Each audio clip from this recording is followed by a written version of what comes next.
Hey, what's going on, everyone? Welcome in Big 12 Fan Zone. All the Big 12 teams are represented on this channel. I'm Joey Foster, and in a minute I'll bring in my co-host. But we've been on vacation. We've had a lot to do. He's been on vacation for a week, and I had a lot to do for the week. So we're back with you now after being off last week. Looking forward to a great show. Y'all stay tuned, and we'll be right back.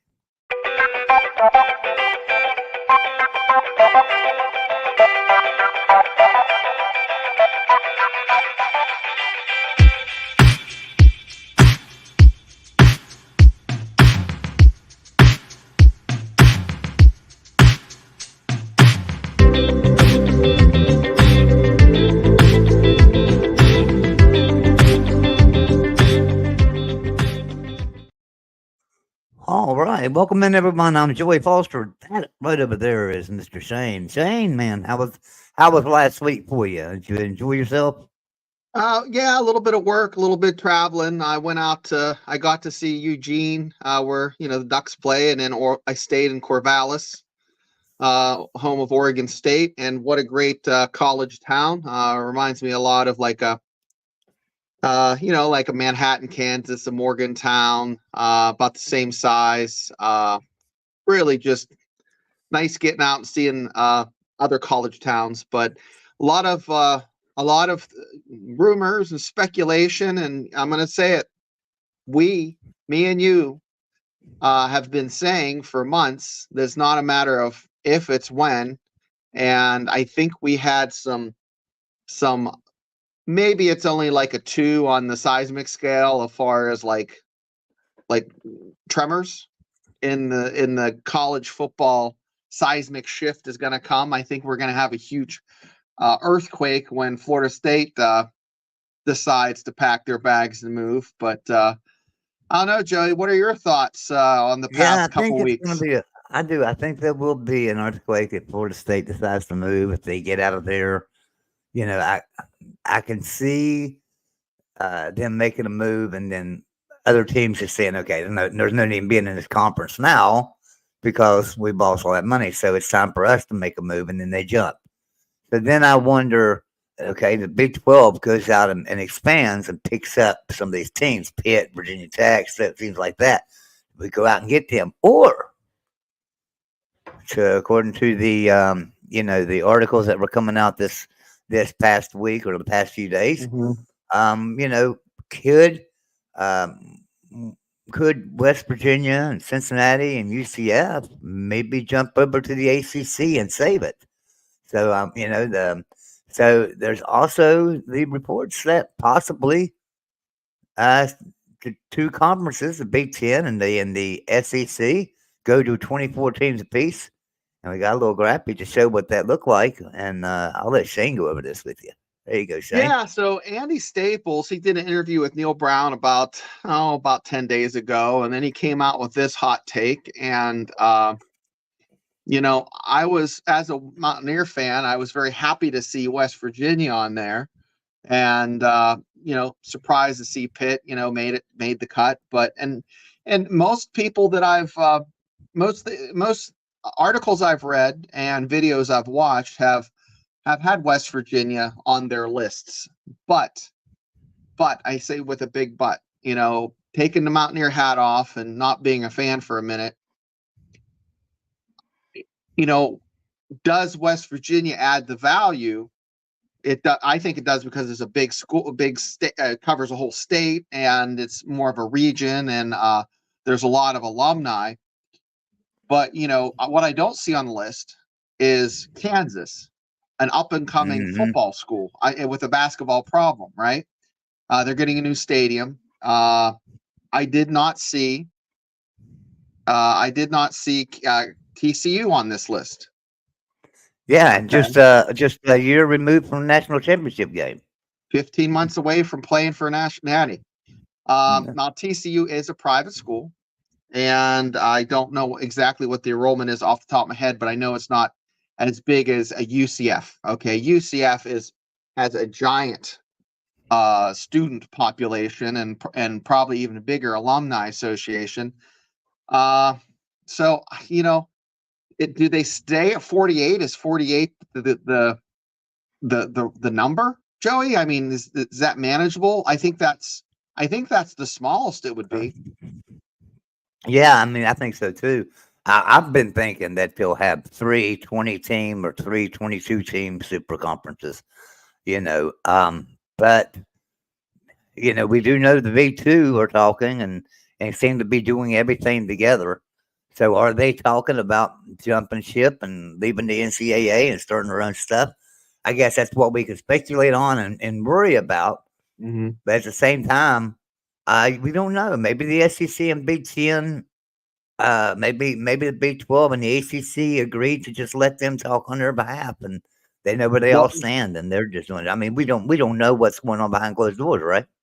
and this is the Big 12 channel. What happens with Big 12 basketball? Okay, the best basketball conference in the land, hands down. Right. And if that happens, do you have are the 48 teams represented here by Andy Staples on 3 pick? Is that going to exclude these teams from participating in March Madness for basketball, Joey? Right. Well, You know? I'm looking at some teams here that he has on here. Like, for instance, he has NC State in the SEC. I Okay. don't see that happening. I think that won't happen. So I have a feeling that would open up a door for a Kansas or TCU, right? Okay. Because I think they're bigger brands, better brands. So I just think that they would take them. Although the SEC, but then footprints down there, and getting over in North Carolina, that's probably why he put NC State on here, because there's no UNC except in the Big Ten. So it gets SEC a footprint as well if they bring in NC State. So Yeah, I mean, let's look at the Big Ten first, and I'm going to go through 3 teams that I would question whether they belong with the big boys. Okay, and I know this is a Big 12 channel, but we're gonna take some pot shots at the Big Ten, and I'm going to start with Rutgers. Rutgers, when they were in the Big East, they were the homecoming game for a lot of schools, Joey, right? I know it, right? Yeah. And that was in the Big East. Except And for all of a sudden, 2001 when they had Ray Rice. That's the only time that they had one year they were contenders for the Big East championship. And was it Greg Schiano that had them playing ball? Right. Yeah, And he's so he back. had He's them back playing there ball and for a doing a good while. job. Yeah, but Rutgers and Northwestern, I mean, what value do those teams, you can't tell me that an Arizona or an Arizona State wouldn't add more value. And you're bringing in Utah, Washington, or, I mean, Rutgers, like, okay, no, I'm not even Oregon State. Maybe I'm jaded because I went out there and had some good pizza and some good food out there, but let's just talk about Arizona State. What are some other teams that might fit better in the Big Ten? I don't. just think that Kansas, Iowa State. Kansas in the Big Ten. Yeah, Iowa State in the Big Ten. Iowa State, they put butts in seats. They're a quality program. I think it's a better program than Rutgers. Although Rutgers has been playing football almost as long as anybody, maybe Princeton, Yale. Longer than anyone. Yeah, longer than anyone. First football game. But guys, we're talking about value and branding. And now above is that above Vanderbilt, that state? What school is that? That's the one that I was scratching my head today. Mississippi State. Mississippi State. Okay, that's what I thought. The Bulldogs. So, everybody on the SEC list, I have no issues with, and I don't even have an issue with North Carolina. Okay, because that is that's a good get. If the Big Ten's getting a UNC, I could see the SEC saying we're going to take North Carolina. Would you have cross conference rivalries for matchups? What would you think you would continue that, or would it just you play who's in your conference, Joey? Yeah, I think. Well, I'm sure they're going to have 1 or 2 out of conference games still, maybe 3 still. So yeah, but the thing about it is, if you're looking at this, there's no free games in there for anybody, right? These are No, the upper echelon of football, right? This is the best teams. no, sir. The So days, it's not yep. like so when you're doing your out of conference scheduling, you're not looking at Power Five. You're not looking at SEC and Big Ten to schedule games. Most likely, you're going Yeah, to and be I don't looking think at they're going to be scheduling like Wofford or William and Mary or Northwest Presbyterian State or some like little teeny made up school. Okay, guys, I yeah, think it's going to be on this list. I can see Virginia Tech and Virginia playing interconference game as a rivalry. I can see Pitt and Penn State playing. You know, I can see Florida State and Miami still playing. That's a great rivalry. But you do have NC State coming in playing against South Carolina. And you do have, maybe there's a rivalry between Kentucky and West Virginia that would build. And you make these games have sponsorship, like the backyard mhm, brawl presented by whatever, UPMC or whatever, or Giant Eagle presents the backyard brawl or Sheets or something regional for that, and for Virginia Tech, have it market it as like basically a bowl game during the season, as a way to get revenue, yeah, um yeah. That's the thing about it. Every one of the schools that are on his list for SEC and Big Ten, that's the teams that make the most money. I know a lot of people say, and I hear this a lot, and I'm sure everybody else does too. And I'm not talking as a homer here for West Virginia up to you Big 12 fans. I promise you. I just want to bring something up. So West Virginia SEC, and I know a lot of people say, well, that just makes no sense. They don't belong there. And people think West Virginia is a small brand. It's just not true. West Virginia is a huge brand. One of the bigger brands in the country as far yeah. as like their sales, as far as merchandise, their fan following, their TV market, Hmm. the revenue they take in. They only subsidize $8 million. Most teams are subsidizing 30, $40 million into their athletic revenue. And so most teams are subsidizing a lot. You see some of these teams that says you say, okay, West Virginia made 105 million or 106 million or something like that in 2022 in athletic. They made 126 million, and then you look at something like another school and you say, but they made 125 million. So they're the bigger athletic program. But you have to look at what's subsidized, and that bigger program that made Yeah, 120 million, well, they're subsidizing 25 popped up. million of that. So now all of a sudden they're down to 95 million. West Virginia's only subsidizing 8 million, so they're at 98 million. So who's the bigger program? So Hmm. there's a lot of things that people don't understand about that. So West Virginia would be a likely candidate, even pretty early, probably one of the next ones if the SEC was to expand again. I really believe that Yeah, I mean, West they're Virginia would right be an ahead early of pick. Oklahoma State from the stats I've seen as far as branding and value. Well, not only that, Fanatics, but West Virginia is the 15th winningest program in college football, right? right? And they have the number 15 Right. NIL collective right now, number 15 in the Yeah, and country. they're as like 3 years ago there was an article by Sports Illustrated on 150 years of football, the best brands or the biggest, and they did it by 10% win percentage and 20% by longevity, and uh West Virginia was easily in the top 50. So, but you had Princeton and Yale in the top 15. So I mean there were some other teams ahead of them that you would not label as top tier teams now. But if you remember back, Missouri snuck in last minute and passed in front of West Virginia getting the SEC. But Mhm. this is the Big 12 show, so we're going to talk about. I want to talk about Miami. Okay, some people I heard have Miami you know just at the brink of making the SEC. I think that's crazy. Even if you're not a U fan, they are a great brand and a program that has historically over the past 40 years have been fantastic one of the best college football teams ever was, I think, their 2001 or 2000 team. But, Kansas State got in on this list over Kansas. Yeah. Yeah, I That know. I've seen surprised. that, and I don't understand. I didn't understand that at all either. Let's do something real quick. Let's say hi to our Yeah. chat. People in here. Yeah, let's say Jackson hi. Johnson, of course. Jackson Johnson always in here. Appreciate you being here. Of course, we got Timothy Green. Hello, Joey and James. It's good to see y'all back.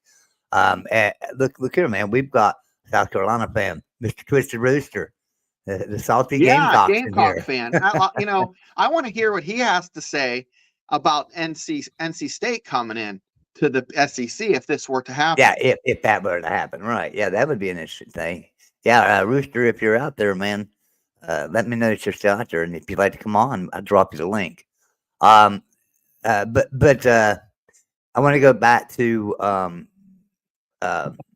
what you were saying there, though, and I done lost my train of thought, so you might want to pick up. No, I was just saying that Kansas, made it in, and Kansas did not. But, right. And Kansas being the better basketball program, Kansas State being the better football program. But here's the thing: before Bill Snyder got there, Kansas State was one of the worst college football teams out there, without a doubt. They were right. One of the worst. And you look down here, you have Texas A&M, Texas Tech, Oklahoma State, Kansas. It's like an old family reunion, Uh-huh. Yeah, I know. So yeah, I think you flip a coin there. But now here's another thing too. It's just like the legislature we see see going on now out there, where these states are passing laws saying if you take one of these schools, you got to take both these schools. Like North Carolina State or something. So what would happen in Kansas? Would Kansas State and Kansas have to go to be a package deal? You know what? In that case, do you not take either of them and take someone else that maybe provides a better value? I mean, it comes down to how much is one program dragging the other down. And I don't think that Kansas is going to drag down Kansas State because, they have a good coach this year. They're building a new facility, but like in Corvallis, their stadium is gorgeous. It's been newly renovated. It's just fantastic. I don't think there's a bad seat there. It's very intimate and very, it's not a huge venue, but every seat looks to be like a great seat. But they're on the outside looking in, trying to find a home. Right. So if let's just say something like this happens. Let's say Florida State leaves the ACC and no other program jumps out of there, and the ACC goes and takes a team like UCF, Cincinnati, and West Virginia. They pick up them three. Does the Big 12 reach out and grab Oregon State and Washington State real quick? I mean, why not at that point, right? I don't know if they go to them first. The Big 10 might start poaching the ACC. Yeah. I think what's going to happen is, my understanding of the contract is 8 teams need to leave in order for the penalty, the monetary, slap on the wrist they get for leaving. So, you have Clemson and Florida State are two that come to mind. I don't know. Well, they obviously don't have 8 for some reason. No. If you remember, there was a thing in the paper 6 months ago about there were 6 teams or 7 teams. Yeah, it was close. Pitt wasn't on that list, and I'm sitting there thinking, why wouldn't if Pitt would get on there? That would make the 8. They could leave. Why wouldn't Pitt be on that list? You would think Pitt would say, I want out here too. If these teams are going to be leaving, that's not going to leave nothing for us. And I wonder how many congressmen, how many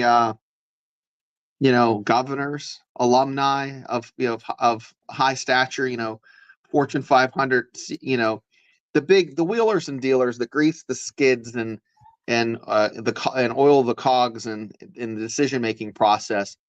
How many presidents are getting calls at universities, and I wonder what's happening in the back We end. got a little guest in the back room here with us. Mr. Jackson Johnson wants to come in and talk a Hey, little bit. Jackson. Well, say Jackson. How you doing, gents? Hey, Jackson, Doing we good. were having this conversation a month ago, right? And here we are again. There's been a little bit of a tremor and everybody's talking about it again. But I love this topic. I know it's people get sick of it, but I don't know if people are getting sick of it. Yeah, Go because ahead, I mean, Jackson. it kind of feels like the off-season discussion every season. Who's going where? That's not good. yeah, No, but the thing about it is, let's be honest. How many times have any of us been right? I mean, we were right. We were right about Oregon and Washington going to the Big Ten, right? But that was a pretty obvious move. Everybody knew that was going to happen. But now we didn't know USC and UCLA were going to jump to the Big Ten. We didn't know Oklahoma and Texas were jumping to the SEC. And then when they jumped, we started speculating, and everybody started speculating about the Big 12's done, they're finished, and this team's going to go to the Big Ten, this one's going to the SEC, this one's going to ACC, and everybody started guessing on where all the teams were going to go. Hey, that all fell apart. We were just not ever right. Think about it. We don't have a good track record here of doing this stuff on any channel, not just our channel, any YouTube channel or anywhere. No one's been able to get it right. So I'm looking. I look forward and watch all these videos, but I know in the back of my mind, whatever happens is probably going to be something we least expect. And just people how are it like, happens. they just want their team to be included, not be the ones on the outside looking in.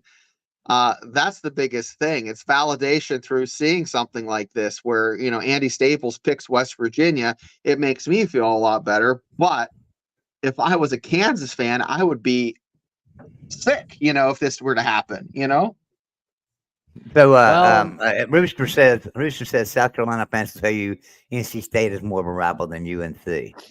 Rooster, if you'd like to come in, I dropped the link there. We'd love to have you in here. South Carolina fans, NC State is a bigger rivalry, and that's why I like seeing them in the SEC instead of North Carolina. North Carolina always has been, hasn't been a good football program until recently. I'm going to get crap for that, but go ahead, put it in the comments. But I think NC State has been consistently better over a stretch of time. But Well, I think UNC is built. I think UNC is built for the Big Ten, right? I think the whole school is built for a Big Ten school. It's not just that the football team is and the basketball team is. It's not that. I mean the whole structure of the school, how it's laid out, their library, their transportation things, how they do things, and they are just built for the Big Ten to where they could just fit right in there and slide right in, and it wouldn't even be a headache to none of them. They wouldn't even break a sweat transitioning there. I really don't believe because they're just built for that. But NC State, I don't think so. I was wondering if I could see the Andy Staples thing again. Yeah, pull that up again real quick. So I'm looking at it right in front of me, and we get Georgia Clemson back. We get Florida Miami back. We get West Virginia Tech back. Oklahoma State's back on an annual basis. Penn State, Texas A&M. Yep. Well, I mean, Texas A&M. I know that's going to be back starting this year. Penn State, Pittsburgh's coming back on an annual basis. Virginia, Maryland's back. Notre Dame, Michigan, and Notre Dame, Michigan State, Notre Dame, Purdue is back. But I noticed that we're going to lose BYU, Utah. We're going to lose. We could be losing Florida State, Miami, and honestly, that breaks my heart. And Arizona State. That's what we're talking about. When you don't have Arizona State, Utah, is Colorado on here? Colorado's not on here either. That's where I can't agree with this. This is the most unlikely thing to happen right here. Right. I just there's if I'm just looking at teams I would like to see, you would almost have to have 56 instead of 48. And Yeah, what I happens mean, with North Carolina and North Carolina State and North Carolina Duke? Will they have like annual? Would there be annual non-conference rivalries for the SEC and Big Ten in that case, or I would no? think so. I think you would have Pitt, Penn State, and Jackson. I like the thought of having these non-conference rivalry games for rivalry week and have it be like a seasonal bowl game where it's presented by, Texas Roadhouse, the Red River rivalry, or Home Depot presents, Virginia versus Virginia Tech. I mean, that's just my thoughts. I think that would be a way to kind of supplement, the, y'all because think it's going to about this. cost a crap load of money, So what y'all think about this? What if? So when this happens, or if something like this was to happen, I look for them to raise, especially SEC. SEC plays 8 conferences games right now. I Yeah. look for them to raise that to at least 10. I think the Big Ten raises it to at least 10 as well. But here's my thought on that. They say, okay, you have 10 conference games, but hey, West Virginia and Pitt, we want you two to play each other every year. SEC Big Ten. So West Virginia and Pitt, when y'all play every year, you can count that as a conference game. No, And they get to I mean, choose one game to be a conference game. I think they'll still. I think there's enough. I mean, I look at this. I look at the number here, and you'll play a certain amount of teams every year, and I think you'll have like. I see three. I see 3 subdivisions in the SEC and 3 in the Big Ten. You play your regional rivalries, your teams, and then you go play a couple. For example, Kentucky, West Virginia, Virginia Tech would have to be on the schedule every year because it just makes sense. Your Florida, Georgia, Clemson, Miami, North Carolina, South Carolina are all very close.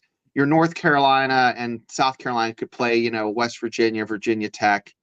Your Missouri, Arkansas, LSU, Vandy all play each other, and then in the bottom is your old Big 8, cats playing each other. I just think it's going to be broken down more of like that, in my personal opinion. Now, if you brought in Colorado and you brought in Arizona State, because you could bring in at 56, you could bring in 4 teams on each. But would Arizona State and Arizona go to the Big Ten? I think that's more likely. But what do you think, Jackson? You think they stop at 48, or are they going to have 50 or 56? Good grief! I heard as high as 60. I'm think that's a thinking little though. much. I think the SEC is going to try to get the 20 before the Big Ten does, at least for now. Yeah, I agree.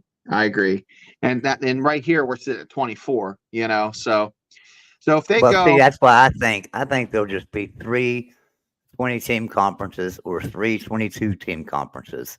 I just feel like that's what they're going to go to probably. I feel like that's where it's headed. I know everybody's saying it's going to be two conferences. That's all it's going to be. And if you have that third 20-team conference, if you have that third one, and it's the Big 12, let's say, how is it going to be looked at compared to the other 2 conferences? And so, yeah, it can create a problem there. So you have to worry about that as well. But I think it's the way it's headed. I mean, I just don't see.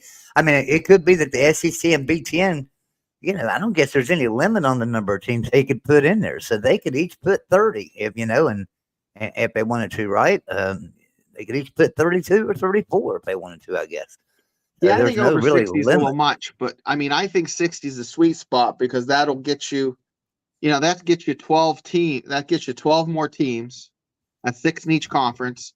You could have your Colorado, your Arizona State, and your BYU, and 2 other teams coming over to the Big Ten, right? Your SEC is gonna, also at the Big Ten could get Kansas there. It's number 5. The SEC could get let's think of some other teams that the SEC could get. Clemson. Yeah, they have Clemson there. What about, I mean, even a Duke or I don't know. Duke's more of a Big Ten team, but I really don't know if they'll pull them in. But what about a BYU for the SEC and because BYU is a good brand. I mean, they have a rabid fan Let base, me a huge alumni. let me bring somebody in. I'm gonna bring Okay. in Twisted Rooster here with us. Twisted Rooster, Kevin, what's going on, brother? How you doing, Mr. Joey Foster? Shane Jackson? Hey, doing how you doing, Kevin? Oh, you What do doing, you man? think?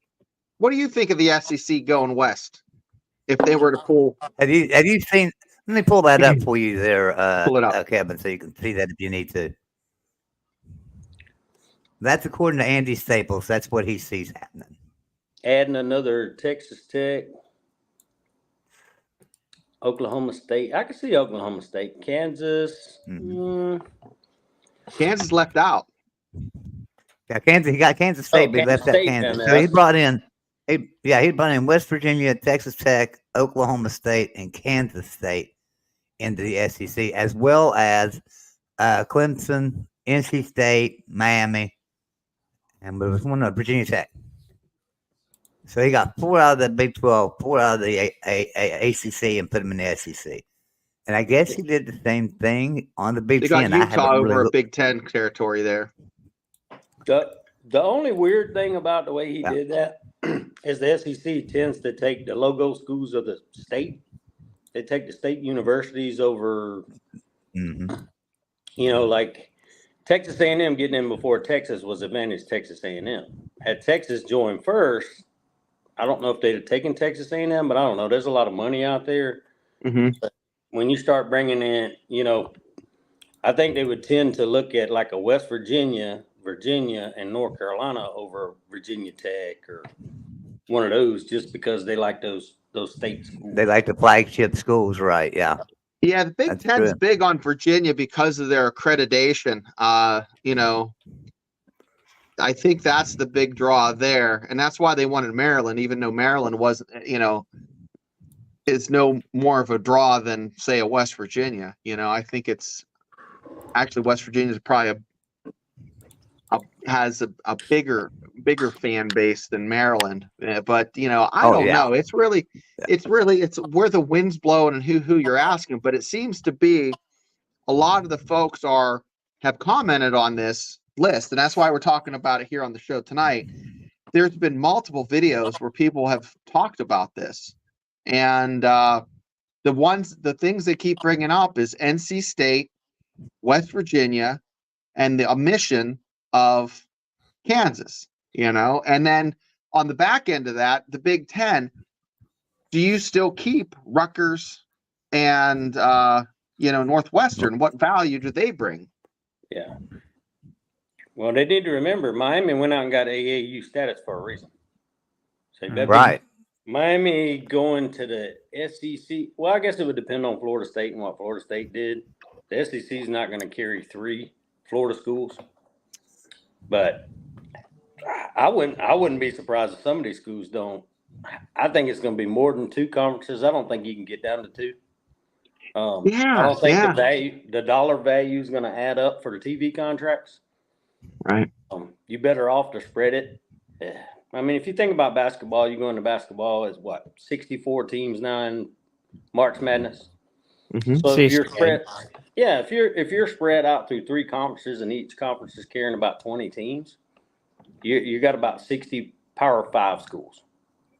And I think a lot of schools will end up. I mean, just look, Washington State getting left out. All that's kind of surprising, right? You would think those are schools going to stay in the Power 5, but if the value is not there, TV contract's not going to pay it. Yeah, Washington State is almost by Idaho, and there's nothing around there, but they have a rabid fan base. It's definitely a great college town. It's no different than Manhattan, Kansas, or Morgantown. Corvallis is the same way. It's between Eugene and Portland, but it has, half the state love Beavers and the other half love the Ducks. It's just the way it is. I just don't see. I think there's too much money left on the table if you go straight to 2, unless you have 2 giant super conferences with 30 apiece, which you're going to have to break into subdivisions. So you might as well just have 3. Yeah, if you do that, you might as well just go on to the NFL model and be done with it. Well, that's what happened. They had the AFC and NFC for 3 years, and they decided, well, let's just merge. You know, You'll end up Jackson, with you look deep in thought. Are you okay, buddy? Yeah, I'm doing pretty good. I'm just thinking about where the future college football's heading. This is what I'd like to see, and I'd like to make a video on this. So I'd like everybody to participate. Send me an email, and even you in the chat too. Send me an email and let me know what you think college football is going to look like in 2030. And here's what I want you to do, though. I want you to tell me every move that's going to be made, if you can. You know, try to tell me what's going to be the next move in college football, and build us up until 2030 and show us what college football is going to look like in 2030. I'll make a video on it and show your ideas and stuff. I think that'd be pretty cool. And I have a question for the group. We're going to kind of go to the back half of the segment for our show tonight. So there was a recent interview with Saban, kind of hinted around to why he retired, and we touched upon this.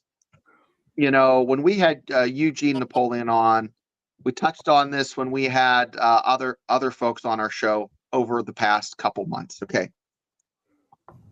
What he said, bottom line is, he used to have to just talk to players about making the best opportunity for themselves, you know, getting them prepared for life, the NFL, and making great young men out of these players. That's what his mission statement was. And over this year, and especially after they lost to Michigan, 70% of the players were, first question to him was, how much playing time am I going to get next year? How much money am I going to get? So with that being said, you know, a coach that's 70 years old or 71, however old Nick is, he saw the writing on the wall that the transition of the ways, you know, the college football facilitate. I burped there. So, I've seen that. you know, facilitating, you know, a program and overseeing it, it's not what it used to be. And for him, he decided it would be better for him to kind of transition out and move on because he didn't like what he was seeing. With that being said, what coaches out there are going to hang up the whistle? You know, and what new coaches are actually embracing this? I see some coaches out there that, you know, maybe Gundy, or maybe, you know, but Lance Leopold looks like he has it, has it wrapped, you know, has his hands wrapped around the problem. He's tackling it. But, you know, what are your thoughts? Question. You know, Kevin, what do you think? Do you think this is something are we going to see the old guard in the next year or two kind of just retire and just lay down their whistles and tap out? Yeah, I could see guys, you know, like Mac Brown is probably close to retirement anyway. Why would he want to fight it? The younger generation, I think, of the coaches that are coming out, these guys that are in their late 30s, early 40s and all that stuff, they have more of a feel, I think, for the kids these days because they're more into, you know, the Instagrams and the Twitters, and they get a feel for the kind of what's going on. With the older coaches, not so much technology friendly type coaches. Yeah. You know, you're not going to see Mac Brown on Twitter putting out a bunch of stuff about a recruit. So yeah, I think it'll get to that. Sooner or later, you're going to see a bunch of them go. But I think Nick Saban, hopefully where I think he's going here is to help all of college football try to come up with a solution. Commissioner. So what it is or something like that. I even made a video. I'm like, put him in an office, give him 70 TVs where he can Zoom call all these people he needs to Zoom call to try to figure out how to at least help. But you're never going to get rid of it. I don't see them figuring it out at like a school like Iowa, where Ferenc has been there since Iowa became a school. It seems like, you know, he's been there forever. So I don't see him figuring out NIL all of a sudden. So, you know, I can see that some of these coaches would probably be wanting out, but But you're right. I'm wondering how many coaches in their 50s are going to want out. The coaches that have coached for a long time, like Matt Rule. Wonder how Matt Rule is going to be able to do. Because when he left college football, NIL was just getting started, right? And then he didn't have to deal with it. Now he's back to college football, and it's thrown at him, and he's not been here the whole time. So this is going to be a really hard thing on Matt Rule. So I mean, I couldn't imagine being a coach and you walk in and the first thing out of a player's mouth is, how much money am I going to make and how much playing time am I going to get? Dude, you got to work for that. You come to the program and figure things out, and then we'll talk that stuff. I mean, and that's what you want to tell him as a coach. But I can understand where, as a head coach and you want that player, you can't really tell him that anymore. You got to look at him and tell him, yeah, you're going to get to play, and then knowing in your heart that he may not get to play. But couldn't be honest with him because he just goes somewhere else. Mike Gundy looks like a guy that's not going to put up with it very long. I mean, he'll be out. Yep. That's Do y'all exactly think what I was Dabo thinking. is Dabo going to put up with this much longer? Oh, he's fit to be tied. Yeah. Mhm. I mean, you got guys like Terry Bowden, 67, and he's coaching at University of Louisiana Monroe. What was it? Kirk Ferentz was the guy you're talking about at Iowa. He's 68. Right. Mac Brown, 72. Frank Solich is coaching at Ohio. He's 74. But that's, he's on his down. He's at a smaller school, but still, I mean, he still has to deal with this crap. Heck, look at Chip Kelly. Just walks away from UCLA and goes to be a offensive coordinator at Ohio State. It's just like, okay, now the headache's on the head coach. This ain't my problem anymore. I can worry about the offense on calling plays. Kevin, I've seen that, and that's first thing I thought of was that had to be it. I thought of that. I said that's got to be why. Is he tired of this NIL thing? Moved to Penn State. Well, and now a lot of these, like South Carolina, a lot of these coaches that are at these smaller schools are taking the same amount of money to go be an assistant at a bigger school, because then now they don't have to deal with it. Like Sean Elliott just came back to South Carolina. Well, Sean Elliott, basically Georgia State, don't really have a lot of NIL to work with to try to get players to be competitive. So he's back at South Carolina as a tight end coach, helping with the offensive line, making the same amount of money with a lot less headache. Yeah. And that's going to be a lot of coaches. You're right. It's going to be a lot of coaches. These people that are head coaches now at a smaller school, and they've got to deal with all this headache and all this added stuff on them. Yeah, I mean, and you can come in and just be an offensive coordinator at West Virginia and make the same money or something. Why not? That makes total sense to me. I also tell you what, Jackson. I agree with you. Jackson is like in deep thought down there, and he's not sharing what he's pondering. He's not sharing. No, another question for you guys is tying into that. We see coaches that are coaching into their 70s. Okay, Joe Pa coached until he was, he was old as hell when he coached. Bobby Bowden was old. I don't foresee, because you don't have a lot of downtime to begin with as a football coach in NCAA football as a head coach. You have even less now. I mean, you at least could go get a suntan for a couple weeks after your bowl game, right? Now you're putting mints under the kids' pillows and tucking them in and patting them on the ass, trying to keep these kids, right? Mm-hmm. You're wiping their mouths and cleaning their noses and just being their buddy, texting them and shit. You have no downtime. So can you do that for 20 years at a college and still be sane, be healthy? I mean, Urban Meyer was successful, but he was burning the candle at both ends, and he had to tap out a few times and take kind of a step back.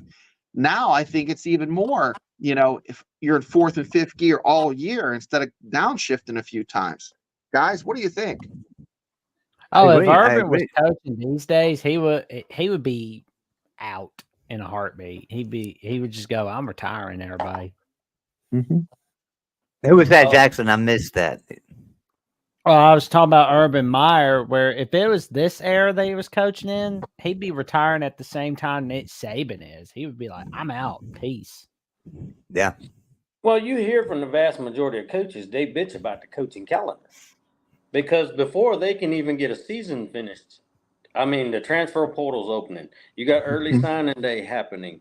For the guys, especially with this playoff coming, where you got this 12-team playoff, well, you're trying to recruit your own team back or to stay while they're out there. People are in their ear with NIL money.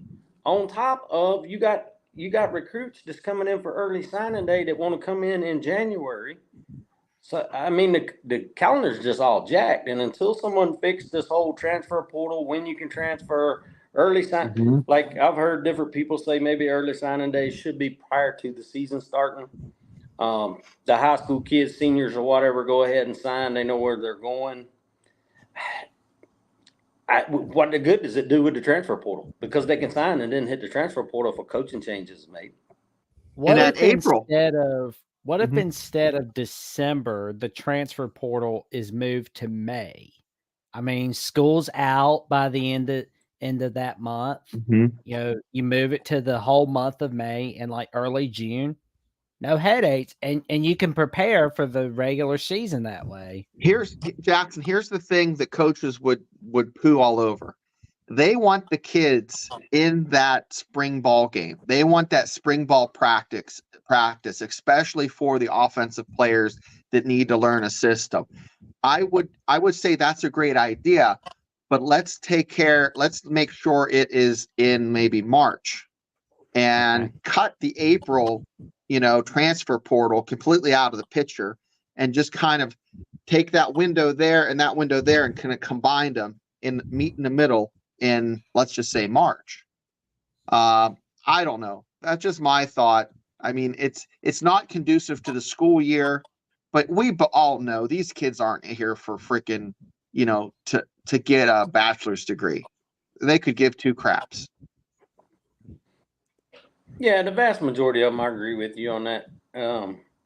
But it's like I tell people that make that comment that, well, bowl games don't matter anymore. Well, for 90% of the kids that play college football, yes, it does, because that could be their last and final football game. Only a very small percentage of these guys in college are going to make the NFL. Right. So it does mean a lot to those kids and their families and all that stuff that's out there. Now, to the athlete that we know, a guy know he's going to get drafted, no, it probably doesn't matter to those guys. But it does matter to families and some of these kids that will never play college football again. So they do matter.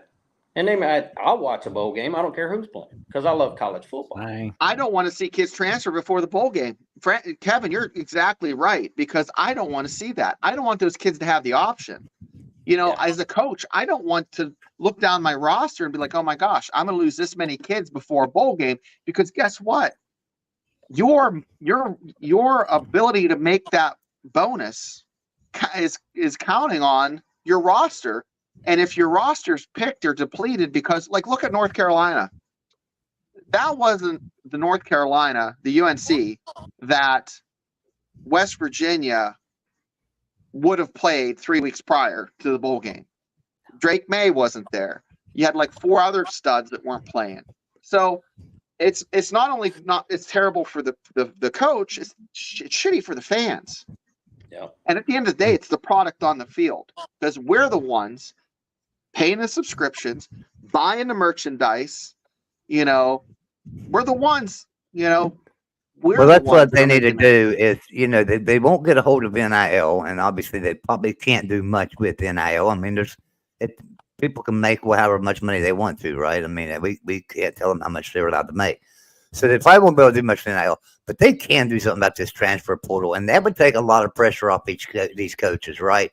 To know that I'm not going to be losing players to the transfer portal. They can put in there that, if you transfer, you lose a year of eligibility playing football, and can shut that thing back down. That's what needs to be done. And that way, as fans, we'd enjoy the game a lot more, because then all of a sudden players aren't transferring. So then, if you have a player that is going to be really good in the bowl game, you're going to have him in the bowl game because he's most likely not going to transfer because he'd have to sit out. And so, that's what they need to fix right now. Or put the contract in place. Like you signed a contract for 12 months. We have you for 12 months. You can't have your cake and eat it too. You can't say, I want paid, I want to be treated like an employee, but just be able to pick up and leave whenever you want and still keep your money. There has to be some sort of financial penalty for leaving early. And that needs to be, creatively done by, the administrators, the coaching staff. But then again, unless there is bumpers put on there, you're always going to have the team that just has money to burn and doesn't give two shits. Yeah, you got to watch those contracts because you got to remember if you're trying to tie them to the university, that's pay for play, and you can't do that. That's what they need to do to get rid of the pay for play rule and fix that transfer portal by shutting it down again and making them sit out a year. And our college football will be back to a normal thing like we're used to seeing, I believe. But the NCAA is not going to do a damn thing about it. Let me take a moment here to tell everybody you're watching Big 12 football at the Voice of College Football, brand new channel for us, just getting started, brand new show here. Shane and I just pretty much started this show, so we appreciate everybody coming out. But I do want to tell you that our show is brought to you by Aura. If you need cybersecurity, and let me tell you, everybody does, look up Aura. When you could get a 2-week free trial. Jackson, would you mind putting the link into the chat for Aura, please? If you get a 2-week free trial there, just for signing up, and when I signed up for my 2-week free trial, they found me on the dark web on all my passwords to everything, including my bank accounts. So they shut all that down for me. I got all that in my 2-week free trial. So, and after that, it was just like $11 a month. And guess what? They got a VPN. Anybody know how much a VPN costs a month? It's about $20 a month. So you're getting all that cybersecurity and a VPN and everything for like $11 a month. So I highly recommend it and stuff. And I'm sure that that link's in there. Tap way there it is. aura.com/MarkRogers. And be sure you use that link. We get a little bit of money, and then it helps us out around here. So we appreciate all you guys. Okay, so anyway, back to the conversation. I didn't mean to interrupt everybody, but I had to pay a bill there. Joey, we're not going to solve this in the next 3 minutes, but it's something we're going to continue to talk about on the show. It's very interesting because I think it's going to be like an earthquake. You're going to have a big shift, and I've said this for weeks, guys. You've heard it here. When Florida State and Clemson are the two that are going to break ranks, and then you're going to see, a few teams trickle over, and it's going to be like a chess match. SEC move, Big Ten move, and they're just going to match tit for tat, 2 teams, 2 teams, 3 teams, 2 teams, until they get to their, armistice, and then guys, then the big one's going to hit. Then you're going to have the fallout. You're going to have the teams after those first 2. There's going to be the scramble not to be left out. And you think it's cutthroat right now. I would love to be able to report to you on the what's going on behind closed doors, because I'm sure there's some people making some phone calls, greasing the skids, just trying to make it so their team or from their state or school that they graduated from or they're a fan of is not the one left holding the bag. So I think Wake Forest and Boston College and Syracuse are basically your next Oregon States, Washington States. Jackson, I think you're right. And I think Duke, even though they're a storied basketball program, I think they're going to be at, outside looking in. If Rutgers and Maryland were still in the ACC, I would say that they would be on that list of possibly being the next Washington States and Oregon States too. Even though they're in the Big Ten now, they're safe, right? I don't think the rationale before fits with the rationale now. Before it was, number of the population density of that. No, it's the brand, it's the fan base. They're looking at a lot of different It's just not TV share, guys. It's not TV Right. market, because we're on a global, everything is streamed. It's a different landscape. I think Maryland would have been way more than okay than Rutgers, because I mean, Rutgers doesn't have a big TV market, but Maryland's got that Baltimore TV market, and that saves them. Yeah, it Yes. does. They've got Baltimore, Washington D.C. area.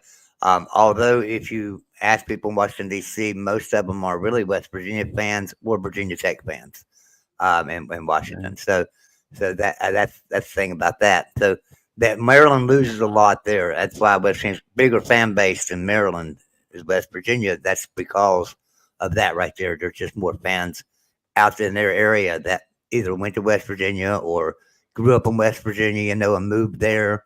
So there's a lot of fans there. So, if something's gonna shake loose, just keep an eye on 2025 when the SEC's negotiating that new TV deal. Oh, Yeah. Yes. Lord. And they would be smart, Kevin, to do what the Big 12 did and negotiate as early as they can, so they have some leverage. But because what happened to the Pac-12 guys? They waited way too long. Mm-hmm. Yep. And what also killed that conference was they kept voting in Larry Scott to get that contract extension as commissioner. And then and unfortunately, Oregon State, Washington State were two of the schools that voted for that. And then they're wondering why, what happened to us? What happened to us? You voted for an incompetent leader. I'm sorry to bring it up to you, gents, but y'all, what'd you think would happen? Do you think you were going to be saved? Mm-hmm. Yep. I mean, well, guys, it's been a great one more show. time, one more time, I want to tell everybody, be sure and send me a list of what you think college football will look like in 2030. I'd love to have that, because I'm going to do a video on that. If you're in the chat, you're in the comments, you're watching this video later, my email address is real easy. It's footballnewshour@gmail.com. So football news hour. It's a plural on news, NEWS. Footballnewshour@gmail.com. Send those to me. I want to do a video on that, and I'd be interested to know everybody's take on where they think it'll be in 2030. Kevin, we're going to let you give your last word here, and we're going to go ahead and sign off for tonight. I just want to say appreciate you guys letting me hang out. I always enjoy talking college football, and great show, guys. Great show. Well, now tell everybody where to find you at. Now you got a pretty daggone good channel over yourself. Twisted Tailgate on YouTube. Just look up the Twisted Tailgate, Twisted Rooster channel. We do some live shows and videos, and sometimes it's not always college football. Sometimes we just a group of people get together and talk about the world. Well, Kevin, appreciate you coming in. You're getting close to 1,000, Kev. Let me see, 230 subs away from 1,000. Let's help get you to 1,000. I appreciate that, Jackson. Thank you, buddy. Well, I'm subbing right after the show here, so you got one here. All right, thank you, Shane. I appreciate that, buddy. But you guys have a good evening, and like I said, great show. We'll holler at you later. I'll see you later, Kevin. See you later, buddy. The cold weather now. That's right. Jackson, appreciate you coming in as always. I know we find you over to Jacksonian. I love your Discord channel there, Jacksonian too. We do a lot of good, interesting discussions there. I encourage everybody to look up Jacksonian on Discord. So, here we go.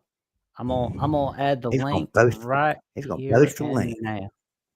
Yeah, everybody join up over there. We have some interesting discussions, and also Jackson always posts things when there's a show going on or a show coming up, so you don't miss things. So I mean, it's really cool. It's a really good channel. Shane, you got anything else to say, buddy, before we get out of here? No, I don't. We're back to our regular, weekly show, and be sure to check us out next week. We have some, interesting topics to discuss, and we'll continue to touch on this. We might talk a little bit about West Virginia's coaching search, the Big 12 as a conference, football versus basketball. Is it a basketball conference now because they're just so good in basketball, or are they still a fantastic football conference? But And we're also going to, Shane and I are going to start a channel.